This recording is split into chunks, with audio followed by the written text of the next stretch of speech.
noveno campus de etnografía y folclore de la Universidad de Las Palmas de Gran Canaria, enmarcado en el 27º Festival Internacional de Folclore de la Villa de Ingenio.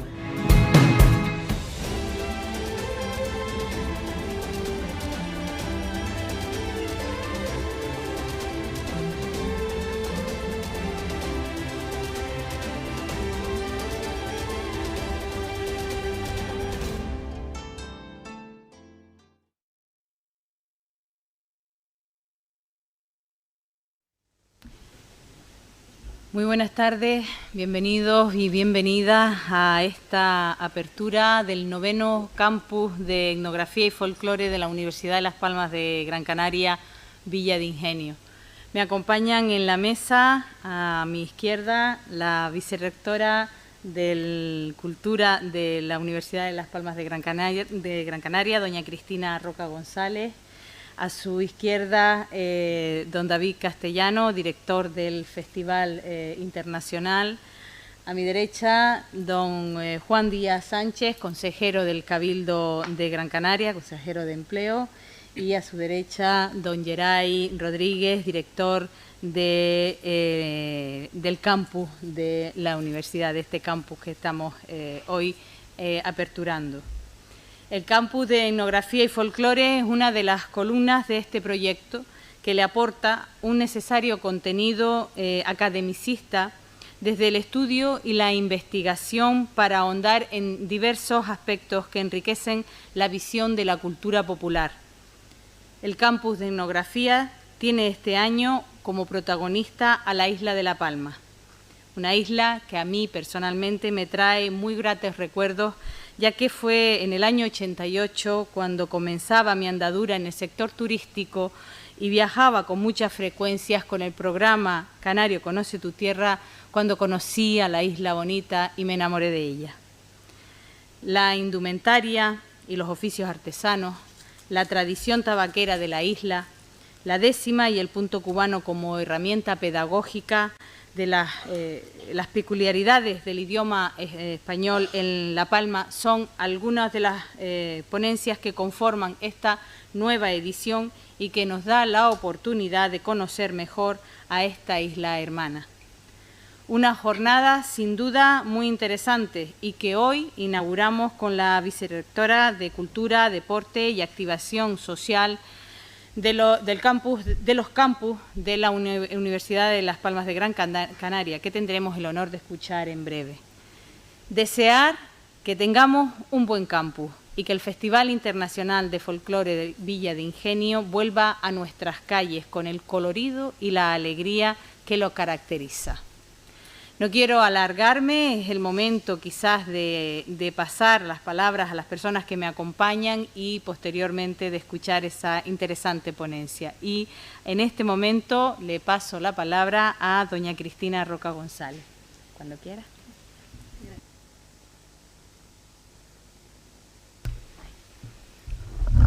Gracias, Ana.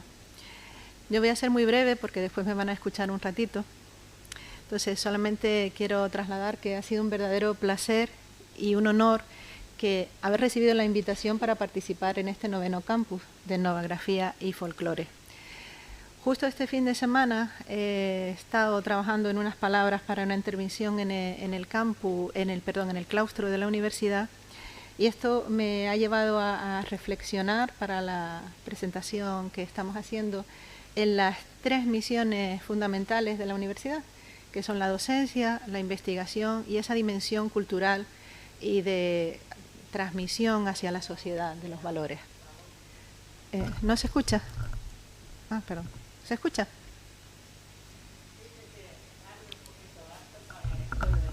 Vale. ¿Se escucha ahora mejor? Sí, ¿verdad? ¿Ahora lo escuchas mejor? ¿Ahora lo escuchas mejor? Gracias. Bueno, comentaba que reflexionaba sobre las tres dimensiones de la universidad, que son la docencia, la investigación y la dimensión cultural, con ese traspaso a la sociedad canaria, y que yo creo que justamente esas tres misiones también están recogidas en este campus, en esta jornada, en este campus de etnografía. Entonces, no puedo más que estar agradecida por tener el honor de dar la primera conferencia y decirles, pedirles que igual pido que me empadronen por aquí porque es un ayuntamiento que tiene una actividad maravillosa, totalmente envidiable la actividad que tienen y estoy encantada de participar cada vez que lo necesiten. Muchas gracias.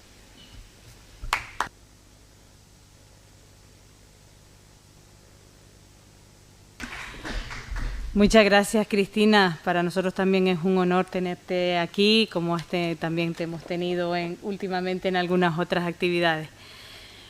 Paso la palabra ahora, en este momento, al consejero don Juan Díaz Sánchez, que no conoce a nadie en el municipio de Ingenio, consejero de Empleo. Bienvenido, Juan. Hola, buenas tardes. Primero agradecer la participación en este acto inaugural de un encuentro ya esperado. Y estoy seguro que la organización y el director me habrá invitado no porque sea consejero, sino porque de alguna forma puse la primera semillita junto para parir este encuentro hace ya 27 años. Y para mí, por supuesto, es una enorme satisfacción porque de alguna manera fui parte cuando, en los inicios de esta criatura, cuando era concejal de Cultura. Y ya es un encuentro que ya tiene mayoría de edad, hace ya 9 años que cumplió la mayoría de edad. Un festival en el que puse el granito de arena en sus inicios y cuando era concejal, y hay que decir que fueron años muy, muy difíciles porque los inicios siempre son duros, sin infraestructura, sin equipaciones. Hubo que conseguir incluso hasta las camas que eran del Ejército, que creo que sigue siendo del Ejército, bueno, ya son propiedad del Ayuntamiento, y con el paso del tiempo pues llega el apoyo social, la mejora en la infraestructura, el apoyo institucional de administraciones supramunicipales, porque al principio era solo el Ayuntamiento y las empresas del municipio quien sacaba adelante el festival, y gracias al empuje de Coros y Danza. Y ya son 27 años del festival, que evidentemente la danza y la música era lo que prevalecía en los primeros años, y con el paso del tiempo ha ido incorporando muchísimas actividades que yo creo que es lo que más enriquece esta muestra solidaria de los pueblos de esta villa. Son 16 jornadas etnográficas, son 9 campus etnográficos y de folclore, encuentros gastronómicos donde cada país aporta sus condimentos, el encuentro deportivo autóctono de los distintos países, que al final te das cuenta que muchas de las luchas que ellos nos traen en ese encuentro coinciden muchas veces con la propia lucha canaria en algunos de los estilos, el ven a bailar con el festival, donde todos los grupos y el público que lo desee baila la danza típica de cada país. Es uno de los actos que además se celebra siempre en el mismo sitio. Creo que son costumbres que ya todo el mundo lo da por hechas. Se celebra en la Plaza de los Molinillos y es uno de los actos donde mejores y caras y alegría siempre he visto. Y la misa, donde participan todos los países con su religión correspondiente, es un acto donde se demuestra que al final todas las religiones, aunque sean distintas, pues convergen en un mismo objetivo, evidentemente. Y después, por supuesto, las presentaciones de libros, las mesas redondas, las conferencias, los encuentros, los conciertos, las exposiciones, creo que es lo que ha dado enriquecimiento a este encuentro. Todas estas actividades son las que verdaderamente enriquecen el encuentro anual y que son el verdadero complemento del festival. Como sabrán, siempre lo más llamativo, como dije antes, es efectivamente la última semana el encuentro de danza y música, porque es lo más vistoso. Y lo que sí tengo que decir es con total certeza que este festival es el evento que más ha dado a conocer al municipio fuera de la isla y del archipiélago canario. Gracias a Televisión Española por el canal internacional. ¿Cuántos de nosotros estamos en la península y decimos que somos de Ingenio? Y muchas veces, el lugar donde se hace el festival. Yo creo que el esfuerzo merece la pena y solo me queda felicitar a la organización con su director David Castellano al frente y agradecerles el enorme esfuerzo para que año tras año se siga celebrando este encuentro. El festival, por supuesto, siempre supone un enriquecimiento personal y cultural para todas las personas que puedan disfrutar de él. Así que solo les animo a que sigan adelante. Muchas gracias y a seguir disfrutándolo.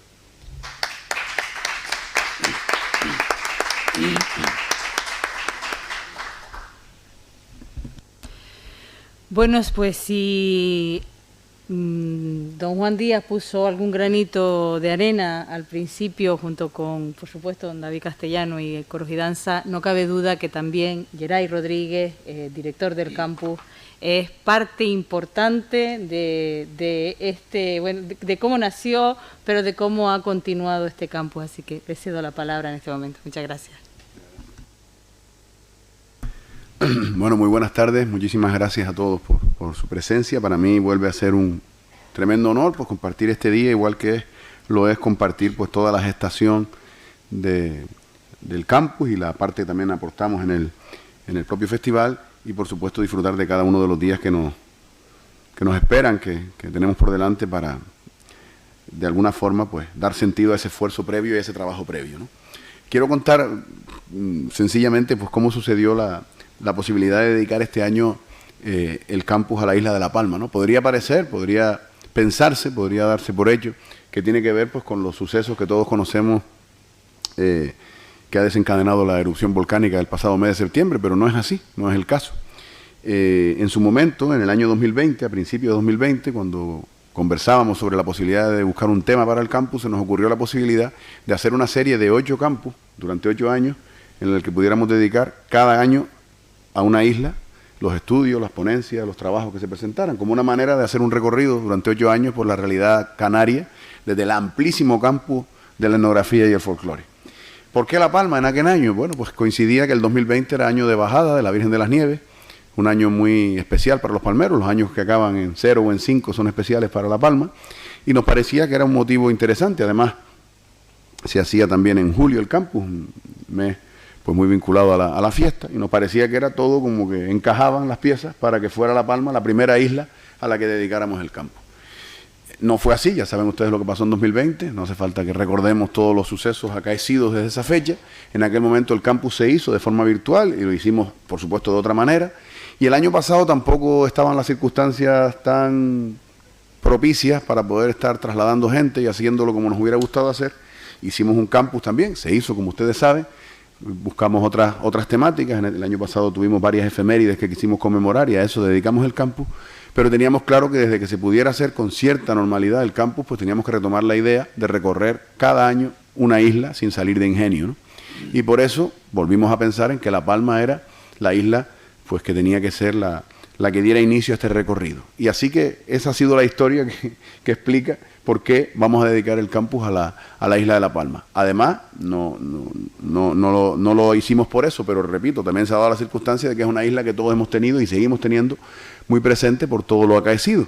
Y el caso es que pues estos días nos vamos a sentir muy cerca de las palmeras y los palmeros a los que tanto queremos y a los que tanto sabemos que les ha costado vivir estos meses, ¿no?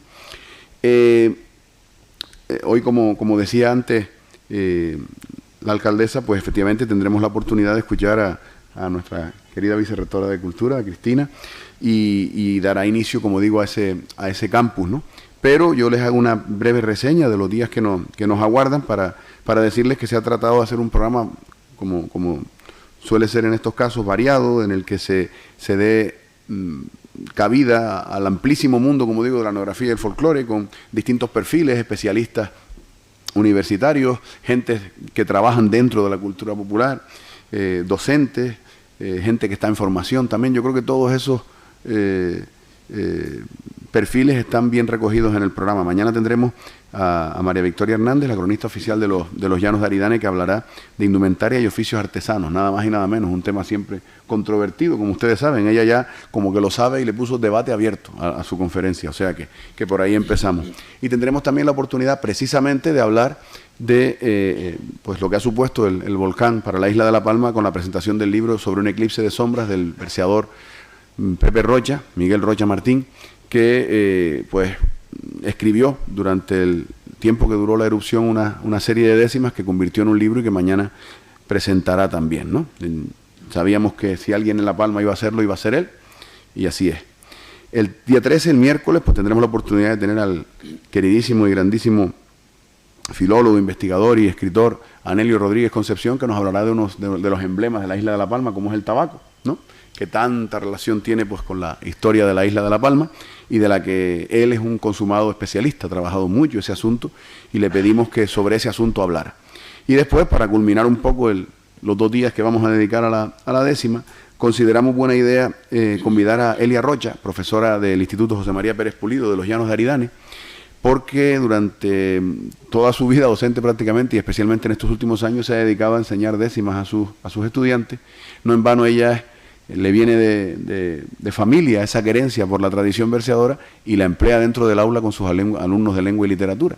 Y nos parecía una hermosa razón esa para convidarla a ella junto con algunos de sus estudiantes y que el miércoles, interactuar aquí con los alumnos de nuestra Escuela Verseadora de Gran Canaria, que de alguna manera pues nos permitirá esa unión, ese contacto, pues también que esos chicos que, como digo, vienen de los Llanos de Aridane, un municipio tan afectado por las circunstancias, como decíamos antes, pues tengan un día de visita aquí a Gran Canaria, especialmente Ingenio, y formen parte del campo.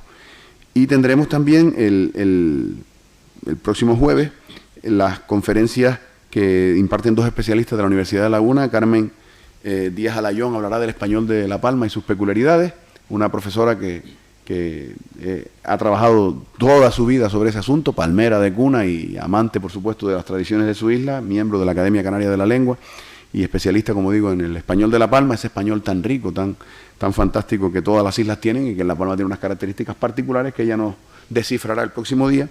Y también Francisco Javier Castillo, en este caso profesor de Filología Inglesa, que lo que ha trabajado especialmente es la visión que han tenido los viajeros que han llegado a la isla de La Palma. Esa visión tan habitual de quien llega como turista, como viajero, como investigador a una isla y deja por escrito su testimonio. Él ha recogido testimonios de ese tipo y nos resulta muy interesante. La Isla de las Estrellas en la retina de los viajeros, así se llama. Y bueno, pues ya el Campus Joven, con las comunicaciones sobre etnografía y folclore, será el viernes con el que se dará fin, como digo, a este campo. La participación de varios jóvenes que presentarán sus trabajos sobre nuevas ideas de la tradición, como dice ahí, y en el programa y la ponencia Calando Emprendimiento con Ingenio, a cargo de don Serafín Sánchez Cabrera, profesor de enseñanza secundaria del IES Ingenio en la materia de fundamentos administrativos. Todo eso, pues con los presentadores que cada día tendrá, pues me tocará a mí el día de mañana, le tocará a Cassandra González el miércoles, a Emilio Ruano el jueves y a Abduli Artiles el viernes. Esa es la programación que ofrecemos este año en el campus, y ya digo, será una hermosa manera de estar en la isla de La Palma durante toda la semana sin salir de aquí de Ingenio. Así que muchísimas gracias una vez más a Coros y Danza especialmente y a todos los que han puesto de su parte para que sea una realidad otra vez el festival, por la confianza en mí para desarrollar este trabajo. Y ya digo, espero que las ponencias, las intervenciones sean del provecho y del agrado de todos y, como digo, sintamos cerca a la Isla Bonita. Muchísimas gracias. Gracias. Muchas gracias, Yeray. Y para finalizar esta parte de un poco de la apertura del campus, le paso la palabra a don David Castellano, director del Festival Internacional de Folclore Villa de Ingenio. Hola, muy buenas tardes a todas las personas que se dan cita aquí en el Salón de Plenos del Ilustre Ayuntamiento de la Villa de Ingenio, en Gran Canaria. También un fraternal saludo a todos los que nos siguen por las redes sociales. Me consta que hay personas que se han interesado desde Jaén, porque el grupo que representa a este territorio se dará cita en este 27º Festival Internacional de Folclore. También una compañera en su momento de coros y danza que se encuentra en Sofía, Bulgaria, con sus compañeras de estudio. También una familia que se interesó el pasado viernes desde Chihuahua, en México, cuando tuvimos la rueda de prensa, pues se les facilitó todas las direcciones y me consta que nos están siguiendo, así como otras muchas personas. Sean todos muy bienvenidos. También, si me lo permite, las autoridades políticas, como ellas son, al igual que el que les habla de la Villa de Ingenio, voy a darle la bienvenida, en primer lugar, a la autoridad académica, como es doña Cristina Roca, que es vicerrectora de Cultura, Deporte y Activación Social de los campus de la Universidad de Las Palmas de Gran Canaria. También al compañero Yeray Rodríguez Quintana, director del campus. Él es doctor en Filología y profesor titular. Y no sé si me reñirá, pero a él le gusta que le digan verseador. Y yo lo digo de corazón. Y bueno, y por supuesto, a la alcaldesa, simbolizando todo el arco parlamentario del Ayuntamiento de Ingenio, a don Juan Díaz como responsable del Cabildo y también compañero de esta labor etnográfica.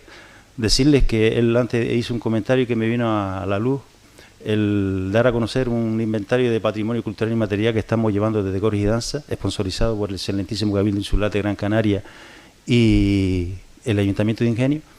Y curiosamente hace 27 años algunos no utilizábamos gafas. Y por eso es tan importante el patrimonio cultural inmaterial, porque es la historia de un pueblo vivo que figura en la memoria, que la memoria es indeleble y el tiempo pasa inexorablemente. Por eso es tan importante y quiero poner en valor ese trabajo que se está realizando. Por mi parte, pues ¿qué les digo? Animarles a que sigan asistiendo, que sigan apoyando el festival y en la línea que tenga Coros y Danza, siempre como impulsor y organizador de este evento, y desde un punto de vista sistémico, decirles que si algo hemos puesto siempre en valor y hemos dado el mayor realce posible, es a los elementos que vertebra este festival. Y el primero de ellos es el campus de etnografía y folclore, cuyo principal objetivo es poner en valor la idiosincrasia de los pueblos, servir de análisis, fuentes para los análisis correspondientes, pero también los comportamientos de los seres humanos y sus relaciones sociales. Pero sobre todo, que es lo que siempre recalco, es el nexo con los jóvenes, porque considero que es el principal activo, el principal valor que tiene esta sociedad. Por mi parte nada más, sean todos muy bienvenidos y le agradezco sinceramente en nombre de Coros y Danza su presencia. Muchas gracias.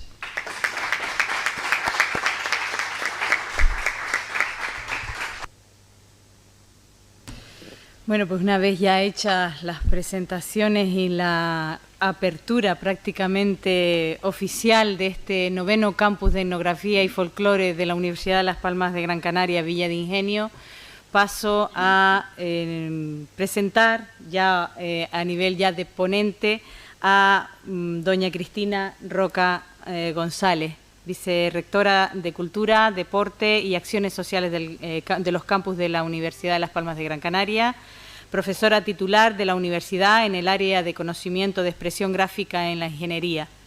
Ya estuvo vinculada con el vicerrectorado de Cultura como directora de promoción cultural, siendo Alejandra San Juan la vicerrectora en el periodo 2002-2007 y en el segundo mandato de don Manuel Lobo como rector.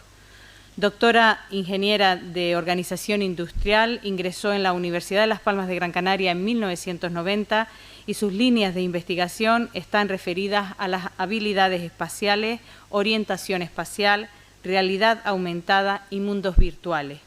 Hoy inaugura este 9º campus con una ponencia titulada La Bahía de Gando y su importancia en el desarrollo del sureste de Gran Canaria. Los dejamos con ella y nosotros nos retiramos de la mesa para tu ponencia. Cristina, bienvenida y todo el campus para ti. Gracias.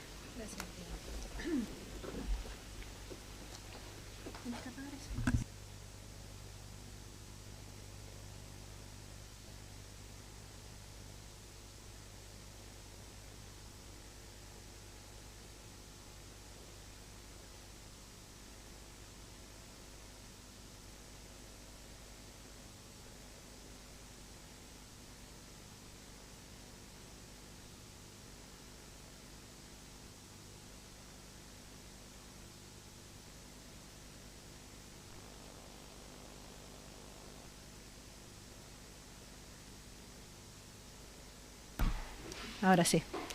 Como bien ha dicho David, el tiempo pasa y yo, aunque les veo perfectamente de lejos, de cerca, no veo nada, así que tendré que utilizar las gafas. Bueno, pues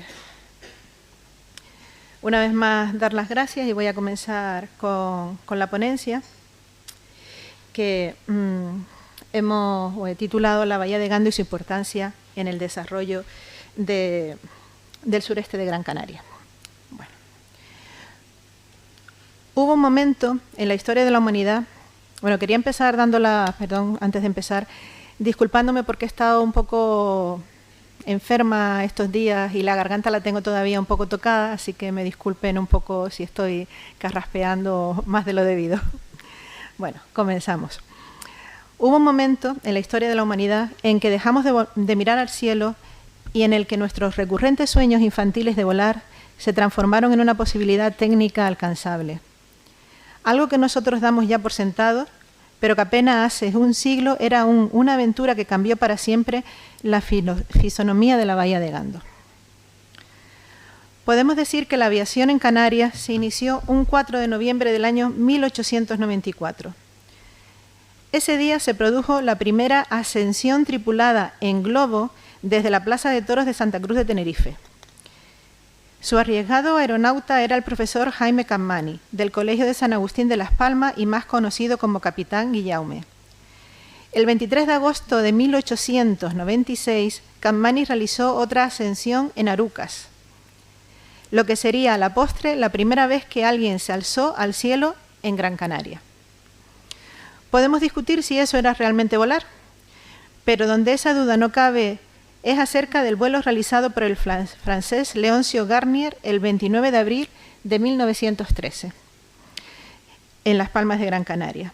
Era la primera vez que un aparato más pesado que el aire y tripulado volaba en el cielo canario, ante los atónitos ojos de una muchedumbre que se agolpaba en calles y azoteas. Su aeroplano, un Blériot 11, que llegó procedente de Sevilla en barco, tenía un motor de apenas 25 caballos, poco más que un ciclomotor moderno. La guerra transformó la aviación de un mero sport, como se decía entonces, en un arma que cambiaba la concepción de la importancia estratégica de los territorios. El poder de los imperios ya no se mediría tanto en la posibilidad de establecer puertos donde almacenar carbón para sus flotas, como en lugares donde establecer bases aéreas capaces de proyectar su poder. La finalización del conflicto también permitió la creación de organismos como la Comisión Internacional de Navegación Aérea, SINA, que estableció las bases legales para el desarrollo de la aviación civil. Ya se empezaba a prever la importancia de su uso comercial para el transporte rápido de personas y mercancías, especialmente el correo.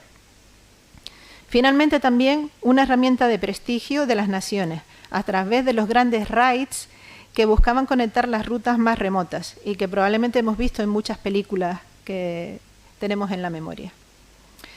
En este contexto y dentro del programa del establecimiento de grandes rutas entre Europa, África y América del Sur, llegó a Las Palmas el 24 de diciembre de 1919 el aviador francés Henri Lefranc, pilotando un hidroavión. El vuelo, procedente de Tolón y con escalas en diversos puntos de la península y Marruecos, llegó al puerto de La Luz en su camino hacia Dakar. El aviador francés también probó aguas en el Confital, que fue remolcado a ese lugar, y también en la Bahía de Gando, siendo esta aeronave que vemos en la foto la primera que llegó a este aeropuerto marítimo.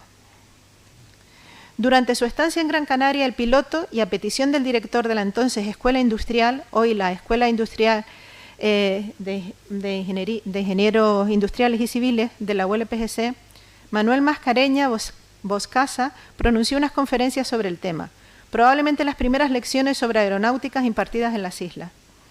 Francia, pionera en el establecimiento de líneas aéreas, demostraba así una gran visión de futuro, ya que este vuelo hizo patente la importancia de las islas como punto de apoyo imprescindible para la seguridad de sus aerolíneas. Canarias, a la que Unamuno definía como mesón colocado en una gran encrucijada de los caminos de los grandes pueblos, se incorporaba al gran sueño general de acceder a otros territorios mediante la navegación aérea. La Bahía de Gando había sido hasta entonces conocida sobre todo por el Lazareto, diseñado por Juan León y Castillo, que también había estado detrás del diseño del puerto de Refugio de la Luz, que cambió para siempre la economía de Gran Canaria. También había sido, tras la guerra, el lugar donde se había declarado la cuarentena de los pasajeros de la Infanta Isabel. Este era uno de los mejores transatlánticos españoles. Rápido, seguro, hermoso, construido en 1912 en Inglaterra, el año que, si no me equivoco, se hundió el Titanic, ¿verdad? Y pertenecía a la compañía naviera Vapores Correos Españoles de Pinillos, Izquierdo y Compañía de Cádiz. Hacía la ruta de Cuba desde Barcelona o Coruña con escala en Las Palmas. Y en uno de estos viajes, en 1918, y procedente de Galicia, se declaró a bordo la mal llamada gripe española, que hasta entonces y de forma casi milagrosa había respetado a nuestra isla. El 1 de octubre, por la tarde, tras solo 4 días de travesía, la radio del barco avisaba que tenía unos 70 pasajeros atacados de gripe neumónica y que 6 habían fallecido y habían sido arrojados al mar. El virus hacía estrago especialmente en el hacinado pasaje de Tercera, provocando delirios de fiebre, vómitos de sangre y hemorragias nasales. El resto del pasaje se encerró en sus camarotes hasta que el buque llegó el 2 de octubre por la mañana a Las Palmas. Informado, el alcalde de Las Palmas, el médico Bernardino Valle, convocó a la Junta de Sanidad que, pese a la orden del gobierno de desembarcar a los enfermos, se negó a ello para evitar contagio. Y saltándose la ley, acordó obligarle a anclar fuera de la bahía. Con expectación y temor, los inspectores de sanidad examinaron el buque, contando que había 170 casos de infección conocidos y 3 nuevos cadáveres a bordo. El alcalde Valle impuso de nuevo su criterio, enviarlos al lazareto abandonado de Gando, situado a unos 20 kilómetros de distancia, y allí cuidar a los enfermos, para lo que él mismo encabezó la expedición por tierra con material y personal sanitario.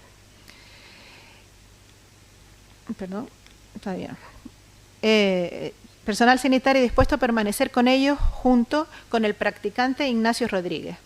El 3, al alba, se inició el desembarco con escenas dantescas, ya que los más graves caían al suelo en la playa, vomitando sangre y sembrando el pánico entre los demás. Sin mascarilla ni guantes, los médicos atendieron a 507 enfermos que fueron hospitalizados en ese lazareto. Esta frase me recuerda a algo de hace poco, ¿verdad? Sin mascarilla, sin guantes.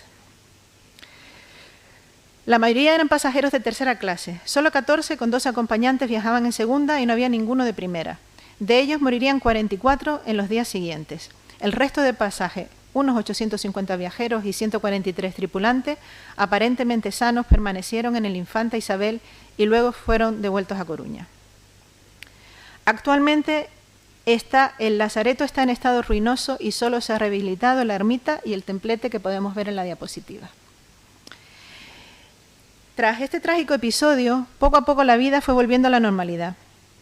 En 1920, la percepción de la importancia estratégica de la isla hizo que el cónsul de Francia en Las Palmas solicitase terreno para una pista de aterrizaje. El consejero del Cabildo, José Sintes, expresó el 3 de abril de ese año que facilitar el aterrizaje en nuestra isla sería de gran trascendencia, pues la constituiría en escala obligatoria de ese servicio. En el futuro tendríamos un puerto para la navegación aérea de incalculable importancia. También afloró entonces la tradicional rivalidad entre Gran Canaria y Tenerife, ya que el Cabildo de esa isla, habiendo tenido noticias de la petición del cónsul, se apresuró a ofrecerle de forma gratuita los terrenos que necesitase.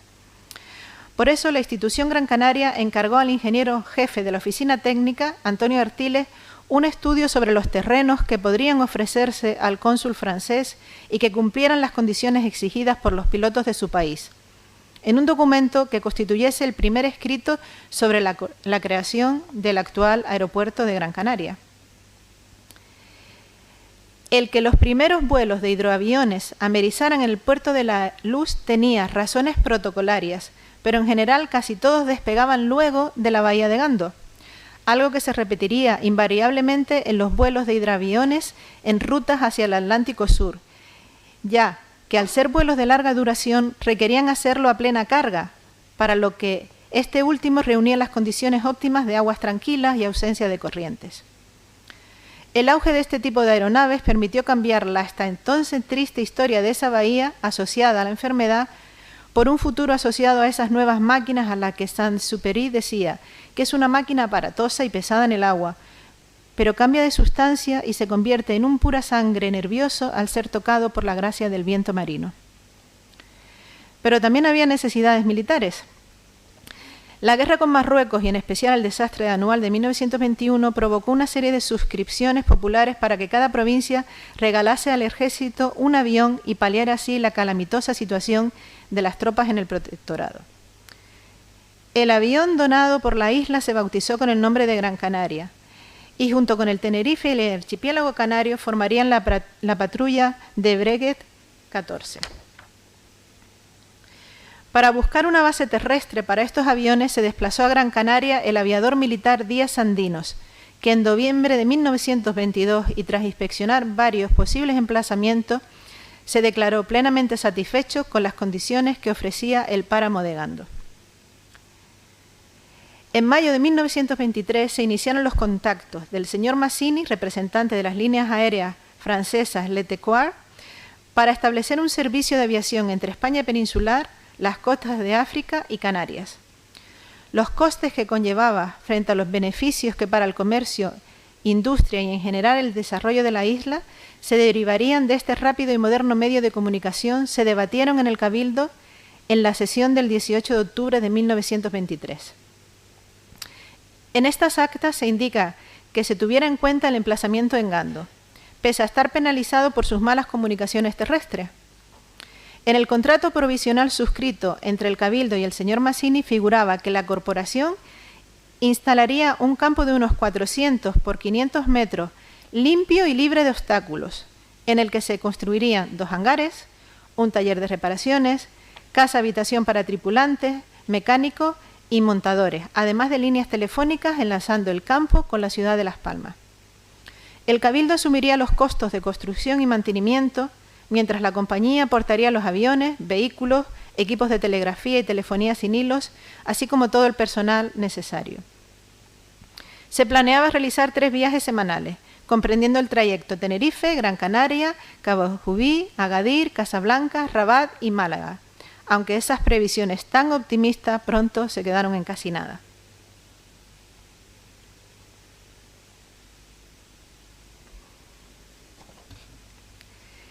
El 18 de enero de 1924 puede considerarse el momento de origen del aeródromo. Ese día, los 3 Breguet 14 de la Patrulla Canarias tomaron tierra en el páramo de Gando procedentes de Tetuán, acompañados por un hidroavión Dornier Wall pilotado por el capitán Ramón Franco, llevando a bordo como navegante telegrafista al capitán Mas de Gaminde, que años después sería el primer general jefe de la zona aérea de Canarias.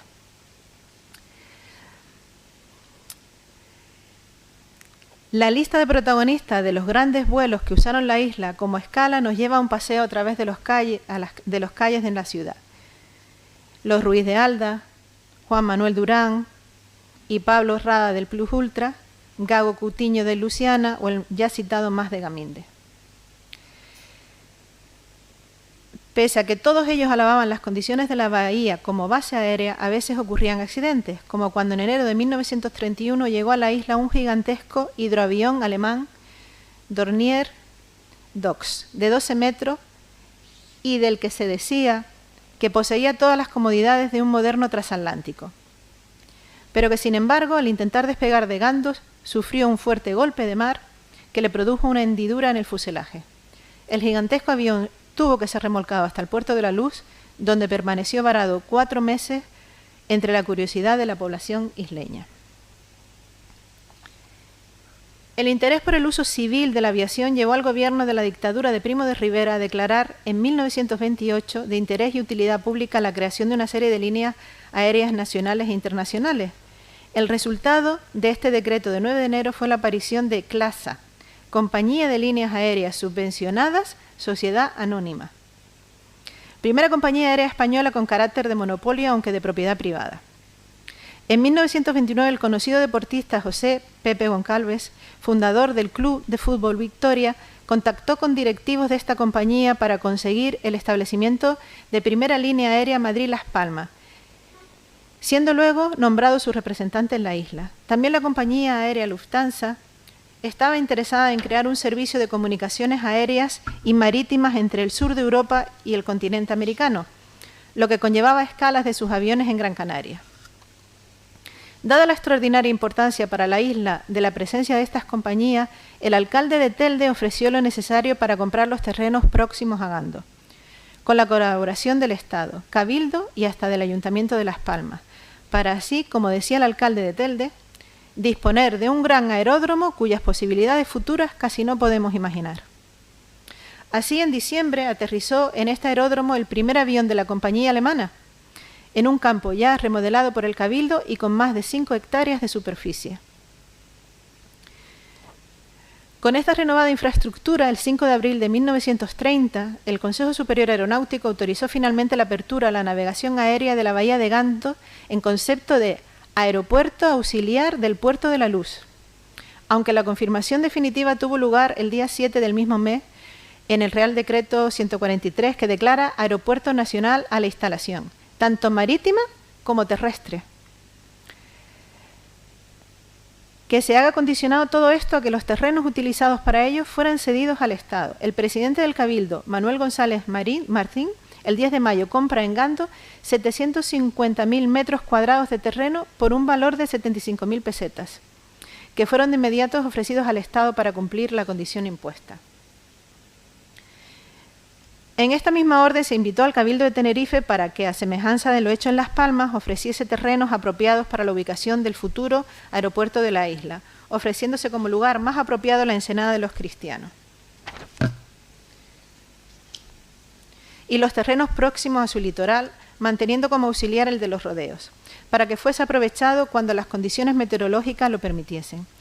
Esto causó cierto resquemor en la isla vecina, ya que el Cabildo tinerfeño había apostado por el terreno cercano a la laguna, pese a que entonces, como ahora, sufría a menudo de malas condiciones meteorológicas. Se culpó de ello en la prensa de la isla vecina al que era ministro de Fomento y por tanto responsable de esta área, el gran canario Leopoldo Matos. Clasa estableció por primera vez el servicio regular con las Islas Canarias el 20 de mayo de 1930. El piloto José María Ansaldo, vestido de smoking, venía de la boda de su hermano, en un avión Ford modelo AT4 y tras escalas en Casablanca y Cabo Jubi para respotar, llegó a Gran Canaria después de un vuelo de más de 15 horas. Este mismo año se inauguraba una línea regular con escalas en Sevilla, Larache, Casablanca, Sevilla, Agadir, Cabo Jubi, Gando y Tenerife, con trimotores de 10 plazas que hacían el recorrido de 11 horas. Todo ello se hacía sin la presencia de lo que la línea aérea francesa Letequar llamaba el nómada, un africano que volaba en los aviones para que en caso de que estos tuvieran que efectuar un aterrizaje de emergencia, impidiera que los indígenas destrozasen el correo o rompieran las aulas del aparato para apoderarse de la tela que los cubría.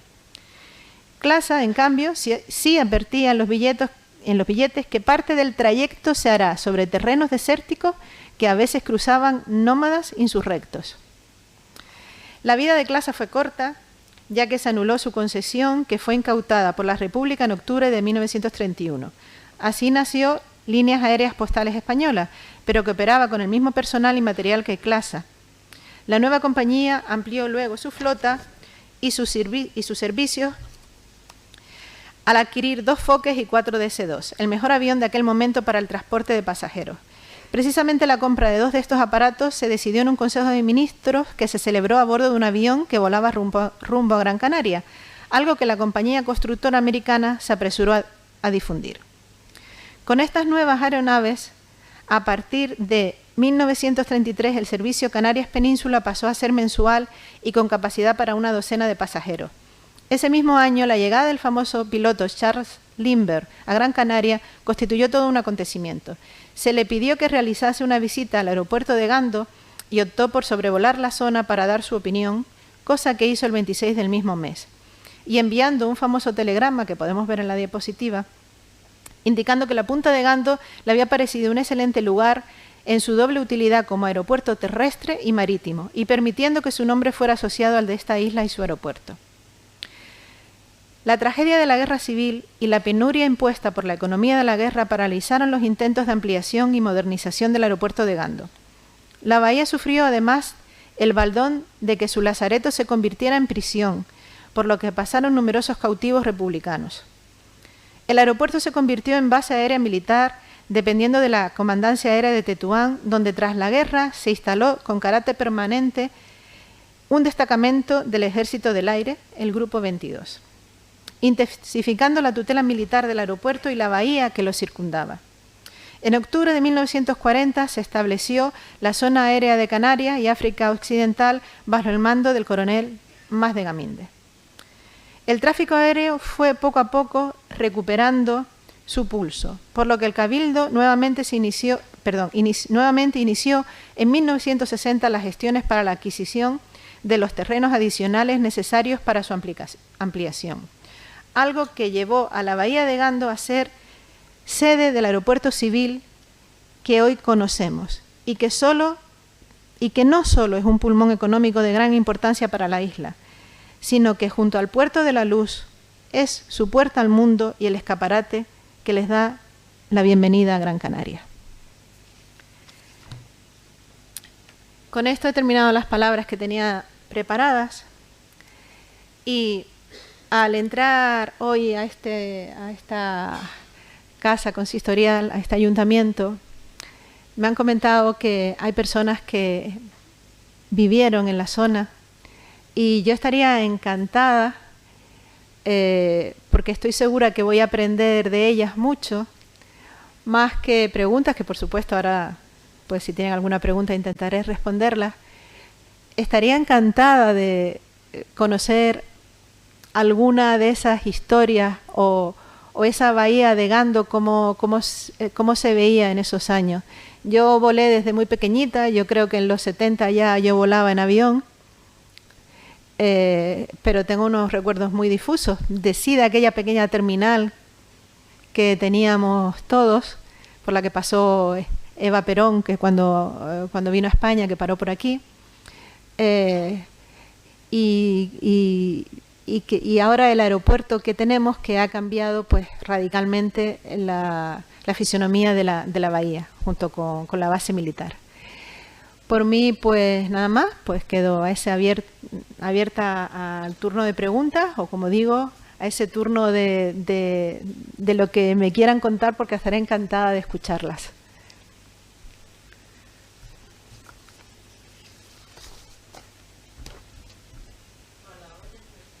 Buenas noches. Primero, darle las gracias por esta charla que es impresionante. He tenido la suerte con los años de ver esos avioncitos, muchos de ellos, no de los primeros, porque yo nací en el 38, pero del Carrizal se veía todo. Pero yo quisiera decirle una cosa muy importante. ¿Por qué el lazareto de Gando nunca se ha construido, que era una maravilla? Se ha dejado un abandono tremendo. Yo sé que eso cuesta demasiado, pero cuando hay interés, las cosas poco a poco se va construyendo. Conocí personas de cuando la guerra civil estuvo preso allí, estuvieron presos ahí, muy amigos míos, personas muy queridas, que me ayudaron muchísimo. Pero lo que fue para mí una ilusión muy grande, es que yo trabajaba en el aeropuerto. Entonces, yo conocí lo que era el primer aeropuerto de Gando. Pero lo conocí muchos años más tarde, después, lo que quedaba. Es decir, que era construido, que no había, era en caleza, con caballos, donde iban llevaban a los pasajeros al barco. Y sobre todo, que había una estancia muy grande donde estaban los caballos, donde estaban y yo creo que todavía algo de eso se conserva por la parte antigua del aeropuerto. Y cómo estaba construido, de piedra y de barro, anchísima como eran las paredes antes, por donde pasaban los pasajeros para poder coger la caleta o el burro, o lo que quiera, que donde iba, porque era muy estrechito. Y a mí me quedó mucha pena que conocí eso y no tener la inteligencia de sacar fotos, porque eso hoy para mí Gando siempre ha sido algo muy hermoso. La historia de Gando siempre para mí me ha impresionado muchísimo en todos los aspectos. Y tengo recuerdos muy bonitos. De todas maneras, la vida continúa. Nuestro aeropuerto es una maravilla, que no le tiene que envidiar a nadie. Y Ingenio, que es una parte grande de Ingenio, nuestro aeropuerto. Que ha habido políticas, que si de Telde, que si de cada día. Yo soy de Ingenio y el aeropuerto es de Ingenio donde quiera que esté. Buenas noches. Muchas gracias. ¿Cómo es tu nombre? Isabel. Bueno, vamos a aplaudirlo. Pues. Bueno, si me permites, Isabel, decirte que de falta de inteligencia nada. Eran otras épocas y ahora nos hemos acostumbrado a llevar un artefacto en nuestras manos, que es un móvil, que hace 25 años no teníamos y que ahora llevamos y sacamos un vídeo, sacamos una foto y sacamos cualquier tipo de documento gráfico. Pero en la época que me estás hablando no era falta de inteligencia, para nada. ¿Cómo puedes decir eso? Es que ni lo pensábamos ni teníamos los medios probablemente. Y referente al lazareto, sé que lo que está remodelado lo hizo, puso el dinero el Cabildo para remodelar la ermita y ese templete que tenemos ahí. Y la verdad es que yo lo he visto, porque además como está en la zona militar, pues no es fácil acceder. Yo lo he visto desde el coche y de lejos, porque he accedido alguna vez a pruebas deportivas en la base militar, pero realmente desconozco cómo están. Ahí se ve un poco cómo están las instalaciones, un poco el resto de edificios alrededor, pero eso obviamente excede a las competencias de la universidad, pero aquí pues hay algunas personas que pueden trasladar y yo también en la medida que pueda también trasladaré, porque efectivamente es historia que queda todavía en pie, aunque triste por lo que estabas contando también, pero que de alguna manera o alguna parte seguramente sí vale la pena rehabilitar y conservar. Y como dices tú, la vida sigue, pero si no aprendemos de nuestra historia, no tenemos futuro.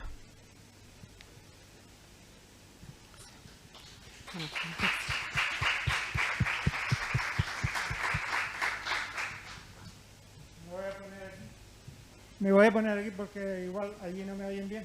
Vale. No me ven. Solamente son unos recuerdos de cuando yo niño era amigo de mi padre, haciéndose una ropita en mi casa, y había un oficial del ejército. Entonces mi padre le hizo comentarios de cuando mi abuelo hizo el aeropuerto, el primer aeropuerto, bueno, el único aeropuerto, porque no había ninguno, creo. Mi abuelo tenía toros para trabajar las tierras. Entonces, con los toros que tenía mi abuelo, se hizo el aeropuerto, y cuando se fue a inaugurar el primer avión que vino, según contaba él, hicieron unas hogueras a los lados del aeropuerto, y mi abuela y mi padre, y no sé si había alguien más, le dijo a mi padre, cuando ya vieron el avión, que fuera y encendieran las hogueras para que el avión se situara y tomara tierra. Simplemente eso. Pero no te puedo decir exactamente el año que fue. Pero es muy interesante. Ahora tenemos las luces de cabecera de pista y demás luces, pero pues se hacía lo que se podía. Muy, muy, muy interesante. Todas estas anécdotas, pues es que es la historia viva, ¿no? Gracias por estar contándomelas, porque me sirven para aumentar toda esta historia de la bahía de Gando y la aeronáutica, los inicios de la aeronáutica en Canarias. Yo también voy a aportar algo más, porque ya que estamos en Carrizal y el aeropuerto en aquella época no era de Ingenio, era de Telde, recuerdo. Le puedo decir solamente que mi padre trabajó en los terrenos del aeropuerto para que se hiciera con una camioneta. Pero luego más tarde se hizo con el taxi. Un tío mío le dijo que estaba llegando todos los martes vuelos, que era una pena que la gente tuviera que ir a la carretera. Y entonces mi padre pues se hizo con mi madre, claro, los dos.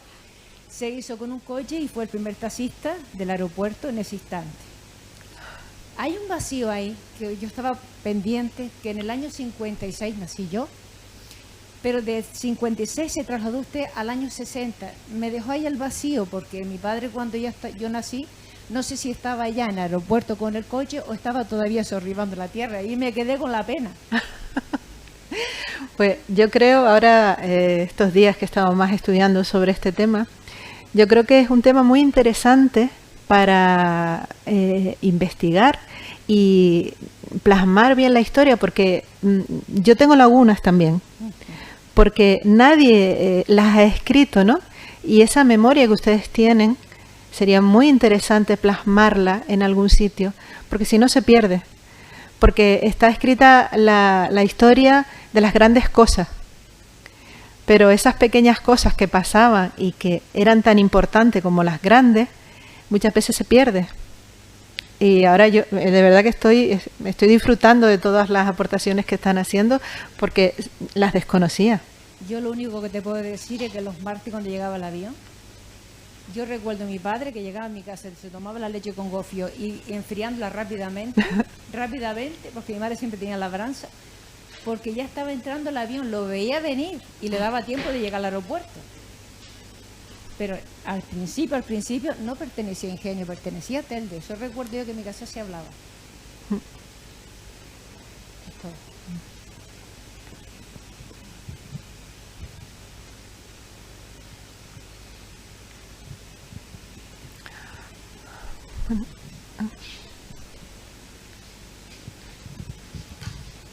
¿Va a hablar Ollere? Vale. Bueno, pues darles las gracias por la atención y sobre todo por las aportaciones que me han hecho,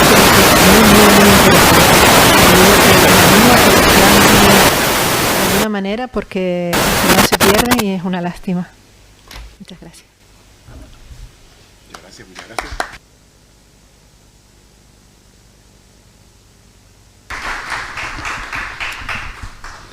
Bueno, yo pienso que tras esta fantástica ponencia que nos ha ofrecido nuestra vicerrectora y tras las aportaciones que ha habido del público, pues se le da perfecta continuidad a lo que antes se posaba en la presentación cuando hablábamos de eso, de la historia viva, efectivamente, ¿no? Hasta qué punto pues esa memoria ayuda, a veces me gusta decir que es como a ponerle color a lo que está en blanco y negro, ¿verdad?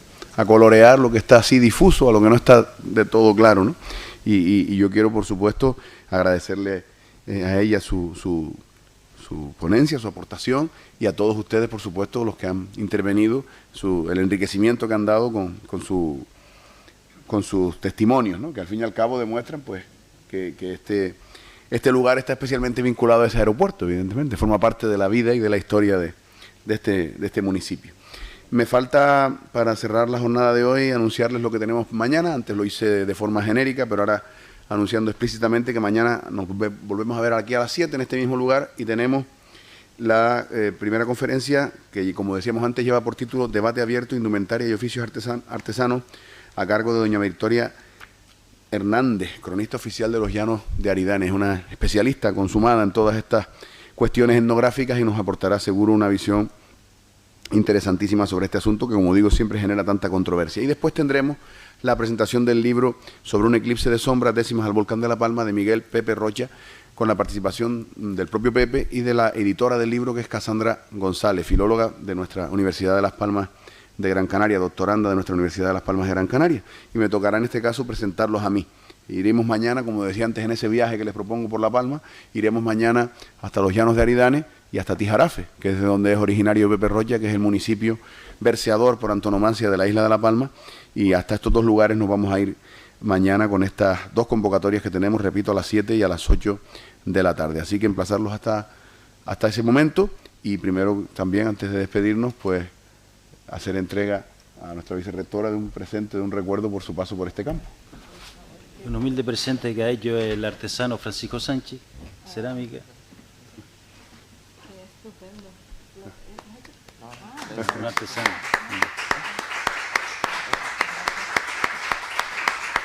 Y nada más, en nombre de la organización, reiterarle nuestro más sincero agradecimiento de nuevo y recordarle a la alcaldesa lo que la vicerrectora le decía fuera de este foro, de empadronarle en Ingenio por las veces que nos visita. Para nosotros sería un honor, y les emplazamos, como había dicho el compañero Yeray, a la sesión de mañana. Muchas gracias y buenas noches.